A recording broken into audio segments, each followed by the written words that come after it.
Hey, hey, hey, ADHDers and allies. Welcome to a brand new episode of the ADHD and Me podcast.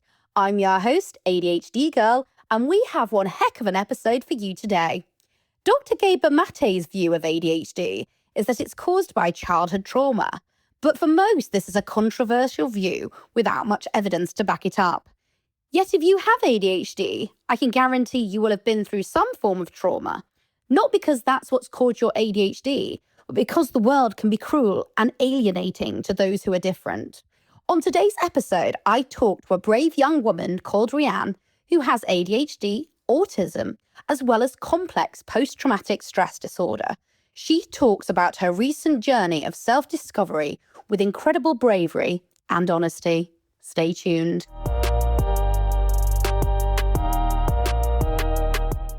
Okay, thank you very much for joining me today, Rianne. Would you like to start off by telling us a little bit about yourself and your background? Yeah. So I never know what to say in icebreakers. It's like when you start a new job and you go into team building, you've got to think of two truths and a lie, and suddenly you forget everything about yourself, including your name. This is my first podcast guest, so I am pretty nervous, and I'm pre-warning you I may cry. But I'm Rianne, I'm 33. I was diagnosed later in life with autism, ADHD, and CPTSD. For those who don't know, it's complex post-traumatic stress disorder. Right, gosh. So you've got a lot of different stuff going on there. Let's get into it then. So first of all, obviously, I think quite a few people now have heard of PTSD, but you mentioned CPTSD. Can you explain to us a little bit about the difference between those two there, just so people understand it a bit more? Yeah, CPTSD and PTSD are related, but they stem from completely different types of trauma.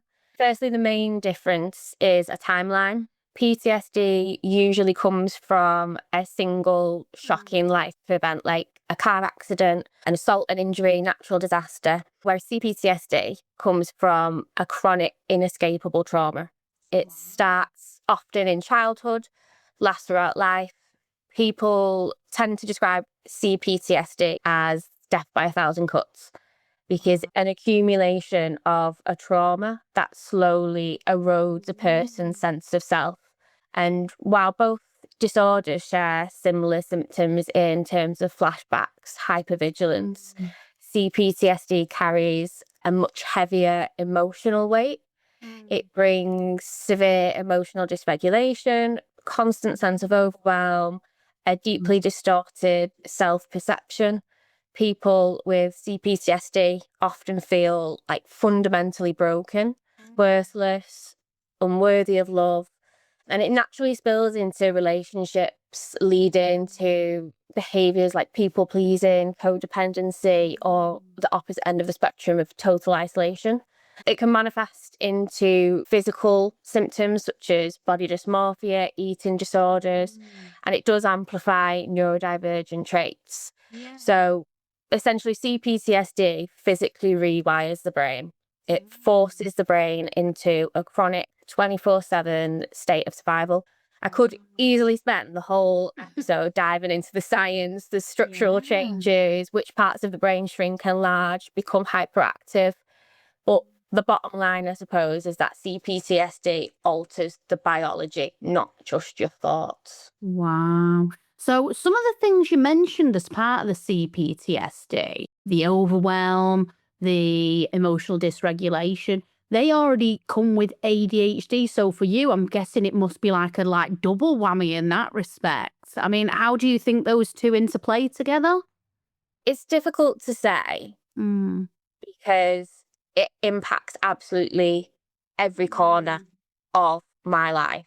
Do you think that your ADHD and trauma, do you think those two link together? Do you think you can't have one without the other? Or can you definitely say, these are the elements of my ADHD and these are the symptoms of my CPSD? Or do they all overlap so you don't know which one comes from which kind of thing? My day-to-day life is to look a lot different to just a few months ago. ADHD, CPTSD, autism, they impact each other in every single way, shape, or form. It's a vicious cycle. It's having ADHD actually increases the vulnerability to trauma. And then the trauma turns around and amplifies your ADHD symptoms. It puts you into an executive dysfunction under a massive microscope and then amplifies them. So day to day, they tend to feed off each other. So my ADHD struggles, for example, with concentration or memory loss, tend to get hijacked by a trauma-induced brain fog, intrusive thoughts, a relentless internal monologue of sort of self-loathing, self-hatred, and the typical ADHD restlessness combined with your CPTSD, hypervigilance, leaves you physically tense, trapped in a constant state of fight or flight, dealing with chronic exhaustion that just doesn't seem to ease with rest, with sleep. It's why getting a proper diagnosis and a combined assessment is so crucial. So you have to address both pieces of the puzzle separately. Right now, my day-to-day life's finally starting to look a little bit different. I still take my ADHD medication, I take my mood stabilizing medication, but I'm also a few months into an intense 1-year course of a trauma-based therapy. It's designed to stabilize my nervous system, retrain my brain, and build a solid foundation of coping strategies before we even start to touch any trauma processing work. And it is slow progress. It is a really heavy realization to see just how much of my personality and core beliefs have actually been born from trauma and from survival. But even though it's early days, I am finally moving towards a better, more stable life for myself instead of just constantly going round in circles. Wow. That sounds so empowering, just like to be able to make that progress, because it sounds like you've got so much going on. And in some ways, that's quite inspirational, really, that you've made that kind of, I don't want to say leap, because I feel like that does it an injustice, because like you said, it's slow and steady progress, but it just must be so empowering to get to the point where you can finally say, I can see these little baby steps are all adding up and I'm actually getting somewhere with it. Yeah, I think to answer the question of what the difference between the symptoms are and what people assume the difference or see the differences as, it is incredibly hard to separate them. Yeah. And for years, people just thought my struggles were my personality. Wow. If mental health professionals couldn't tell that I was neurodivergent, how could anyone else be expected to tell? You put so much trust in medical professionals and the diagnosis or lack of. So to myself and to the world, this was just how I was. And I'm still sort of untangling that web of grief for a life that I should have or could have had I been diagnosed sooner. I think the most frustrating and eye-opening part of the journey, which I didn't know, and a lot of people I'm assuming out there wouldn't know, is the medication side of things. So my psychiatrist explained that while ADHD medication, antidepressants, anti-anxiety medication might help with the daily function and motivation, they'll never be a game changer if you have unresolved trauma. Yeah. Wow. Medication will have absolutely no effect on CPTSD. Standard talking therapies don't touch it. CPTSD isn't touched by CBT. It wouldn't scratch the surface. Everything that I was led to believe during my previous diagnosis was never going to work. And for 16 years, since my mental health took quite a significant dip, every time a therapy or every time a medication failed, I took it as evidence that I was broken or I was unfixable. And these things just added to that trauma. I didn't realise the tools that I was being given were just fundamentally wrong for the job. Yeah. And realising that the system failed me rather than me failing the system has probably been one of the most validating parts of the entire experience, and being able to differentiate myself between what is me, what is my neurodivergence, and what is just purely ruled by trauma. Wow. I've got to say, I absolutely admire your honesty in this, because I don't think there's that many people out there who talk about the trauma with such honesty and such integrity. So thank you very much for that. And I think it's so empowering what you said about grieving that life you could have had, because I don't think that's talked about enough in terms of a late diagnosis and recognising, well, where would I have been if I'd have got given the right support at the right time. I just feel like what you said about learning that you'd found out that the system had failed you instead of you failing the system, I just think that flips it all on its head, doesn't it? It really does. And I think so many people with ADHD and with trauma can relate to that, because I think there does come a point with ADHD or with trauma when you're kind of led to believe that many times that you've failed or you're broken, or you start to think, well, maybe there's a different kind of answer to this. Maybe it isn't just me. Some people don't obviously get that at all, but I think it's wonderful that you have. So can you tell me a little bit more about your kind of journey of being diagnosed with CPTSD? Obviously, be as honest as you can be, only share what you're comfortable with. When did you first start to realise there were kind of issues beyond, oh, that's not just part of my personality? It is a little bit of a long story. I'll try and keep it as brief as I can, so just bear with me. So I've struggled with my mental health for as long as I can remember. I was always told by doctors it was chronic anxiety, chronic depression. I tried everything: antidepressants, talking therapies, self-help books, self-help courses, hypnosis, CBT, like you name it, I tried it. And absolutely nothing stuck. Deep down, I felt like I was an alien. I never fit in. I couldn't maintain a job. I couldn't function in social settings. I never really found my place, my people. I just felt so isolated and as if I didn't have a purpose. I genuinely just thought I was fundamentally broken. Then in 2020, I hit a massive wall. I had a series of significant life events and I was at a breaking point, and I did have a severe mental health breakdown. 6 months into my very unsuccessful attempt at recovery, I was actually scrolling through my phone and stumbled across an article about a young woman who had been misdiagnosed her whole life with anxiety and with depression. And I never felt so seen and so validated in my entire life. It could literally have been written about me. She was actually autistic and she was diagnosed in her late 20s. So that article changed everything for me. It was my starting point. I took it to my mum, I took it to my mental health nurse, and we sort of started fighting together for answers. In 2021, the age of 28, I ended up paying for a private autism assessment, and I was diagnosed with autism. The specialist who I seen did tell me that I was the absolute poster child for female autistic phenotype. And I couldn't believe that I'd been misdiagnosed for so long. During that assessment, they did also flag ADHD, but I was told that I'd need a completely separate evaluation for a formal diagnosis. I waited on the public NHS waiting list for about 4 years.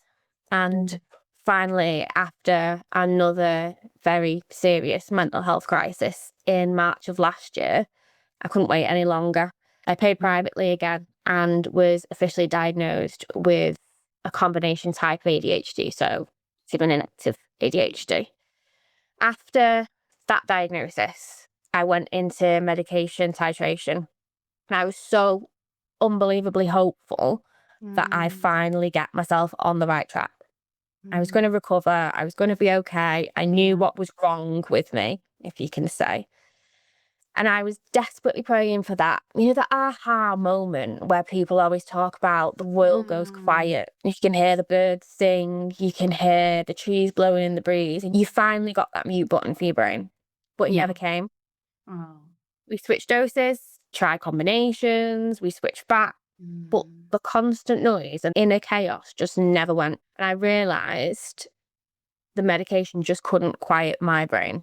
But what I didn't realise was that it wasn't just the ADHD. It was a lifetime of relentless layers of trauma. The year sort of leading up to March 26 completely broke me as a person. I had a wave of tobacco crisis that brought levels of grief and pain that I had never experienced before, and I hit an absolute rock bottom. I stopped eating, stopped drinking, stopped speaking, and I completely disassociated from reality. My parents eventually had to drag me to the hospital, just to get me through the door. And as soon as a consultant seen me, they sent me straight to A&E. I was begging to go home. I didn't want the help. I tried everything, but I was told that if I left the hospital, that they'd actually call the police regarding my welfare. Because for 16 years, I've been trapped in the same broken mental health system that just passed from pillar to post, repeating my story over and over and over, and just being told, try CBT, try another antidepressant. I'd completely lost faith and I'd given up, and it was the end for me, in all honesty. But I will be forever grateful to my parents for dragging me to the hospital that day. The mental health specialist that assessed me saved my life. He gave me hope that I wasn't alone, that someone will actually listen. And there are avenues that I haven't tried yet, but knowing I couldn't keep myself safe while I sat on another referral list, I did book a private assessment with a diagnostic psychiatrist. I was fully prepared to use my life savings for a potential stay at a private residential mental health facility in a one all or nothing last stitch attempt at a recovery. And it was in that assessment in March of this year that everything finally clicked. And I was officially diagnosed with CPTSD. That puzzle of why my life was constantly in ruins is just finally complete, and everything made sense. Yeah, wow. Wow. I mean, that was such a concise story, but you can kind of really get the idea of what you must have been through. And not just that, the fact that you've been through it so recently, because speaking to you today, the amount of self-awareness you have is incredible considering how recent all this stuff has clicked into place for you. I'm so glad it has. I just don't think people can understand, can they, unless they're in your situation, just how much of an impact it has on your daily life. It's impacted absolutely every single corner of my life. From education, I was severely bullied, stalked, harassed, right from primary school all the way up through to college, to the point that the police had to get involved. I was always really highly academic. The only subjects that ever captured my attention were the ones that I could hyper-focus on. I didn't know why. And I was probably a PE teacher's worst nightmare. I was not engaged. I never had my kit. I always had a note, but I wasn't interested in that subject. And I didn't understand why it could be so different. But because I was undiagnosed and I was heavily masking and I never received any of the accommodations that I actually needed, there was no differences that could be made that could have been vital for my future. And that difficulty with connection followed me all the way through to adulthood. If I'm being completely honest, I've never had a healthy romantic relationship. Because of my trauma baseline, I've unconsciously dated narcissists, avoidants, abusers. I've been love bombed, gaslit, manipulated, cheated on, taken advantage of, discarded, because I simply did not know what a safe relationship looked like. I've been drawn to friendships and relationships that have taken everything from me while giving me very little back.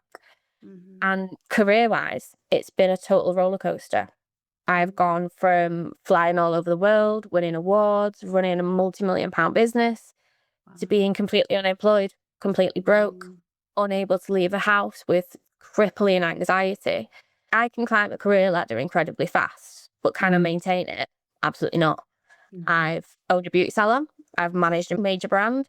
I've run Rosette and Michelin restaurants, only to walk away in complete burnout because of workplace discrimination, because of bullying, because of systematic failures and just pure exhaustion. But I realised, like, I'm painting a picture where there's no positives here to this. And that isn't the whole truth. Despite how badly I've been treated and everything that's happened to me in my life, everything that I've gone through to lead me where I am, I've got the biggest heart and I've got so much love to give. I'm fiercely loyal, I'm creative, I'm incredibly resilient, although I do not like that word. I'm thoughtful, passionate, determined, but I'm also very uncomfortable saying all of these things about myself.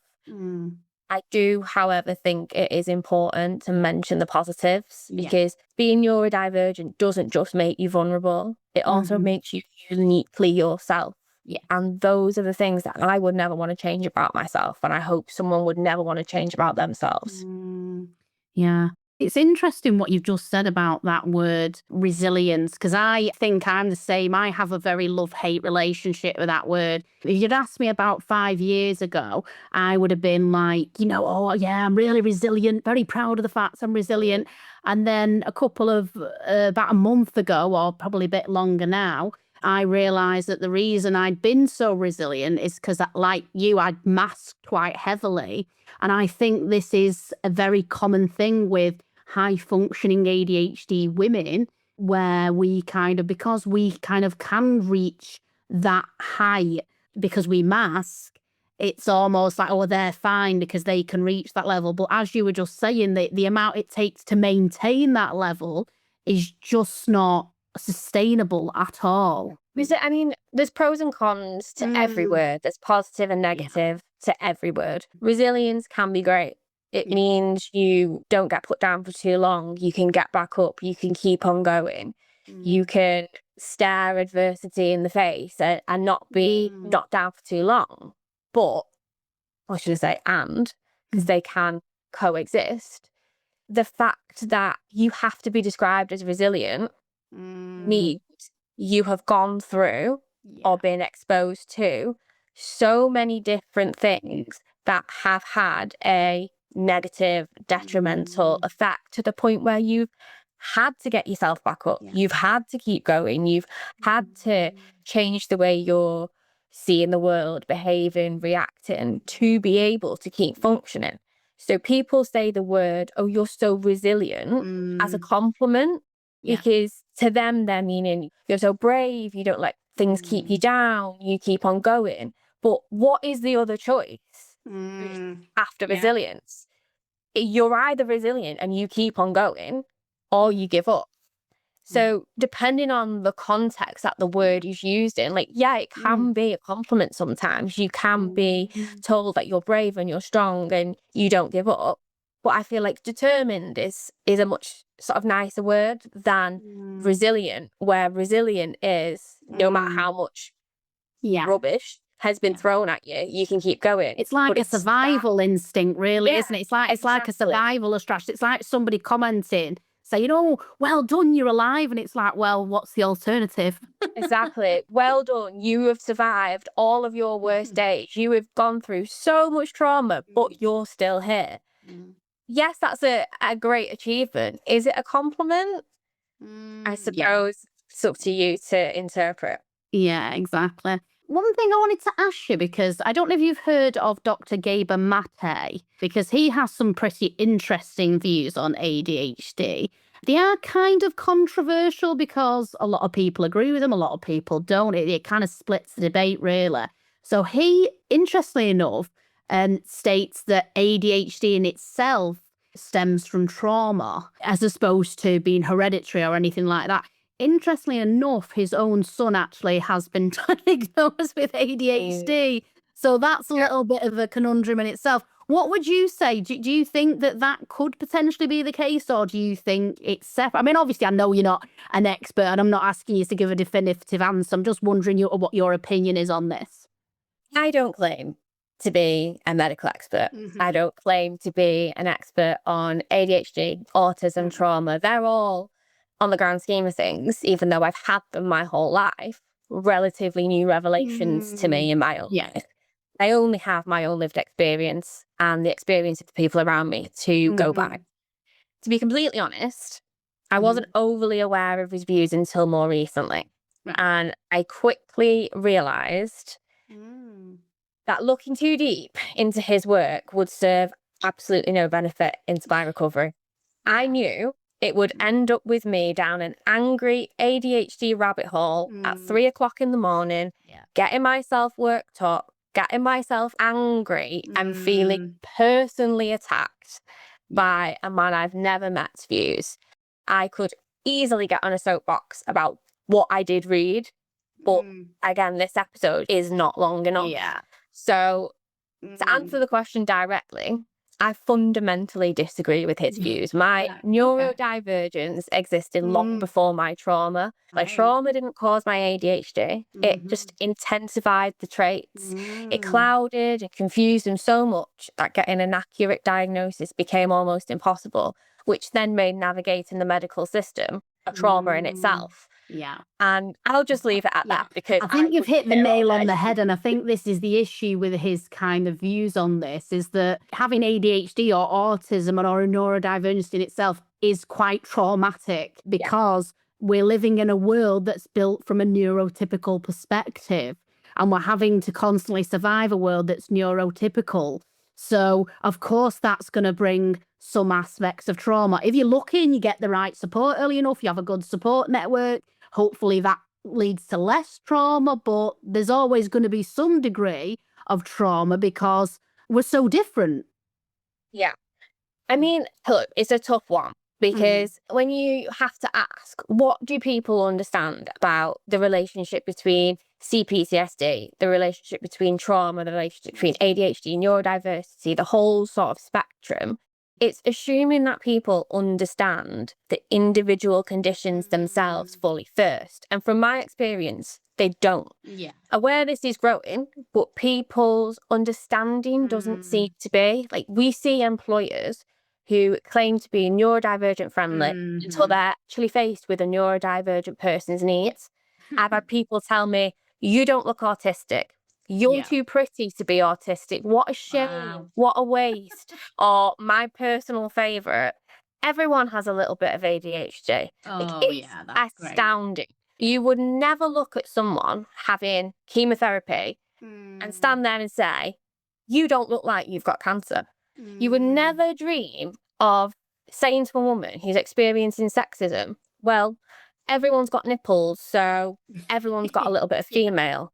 Exactly. It wouldn't happen. So why is it okay to say those things to us? I don't expect the world to suddenly become fully educated. And I understand there's generational divides, religious views, medical professionals who dispute the existence or validity of neurodivergency, or have a chicken and egg view of, was it trauma, was it neurodiversity that came first?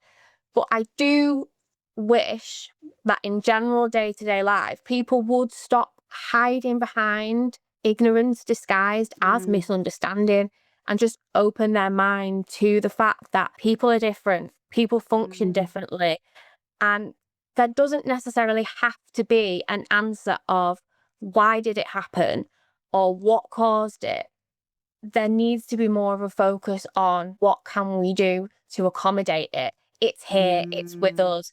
We deal with it every single day. It's not going anywhere. So what can we do to make it easier for everybody?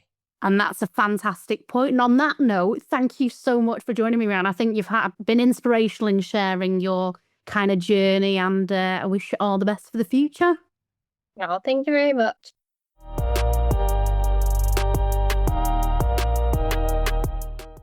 Wow, some parts of Rianne's journey were that powerful that for a moment there, I forgot that I was the host of the podcast. And trust me, that's never happened before. If, like me, you were inspired by Rianne's story, then check out our next week's blog article, where she talks more about the road to recovery and how you too can get the right support. Next month, there'll be no episode of the ADHD and Me podcast because it's the school holidays, and well, we're also on holiday, so we'll be back in September with another great subject about what it is to live with ADHD. If you want to know more about ADHD in the meantime, check out ADHDandme.org, where you'll find lots of information and resources, as well as information about our recent online course launch, ADHD, A Deeper Understanding, a course like no other. It combines the lived experience of what it is to have ADHD in all areas of life, not just from a medical or educational perspective. Have a great summer, everybody.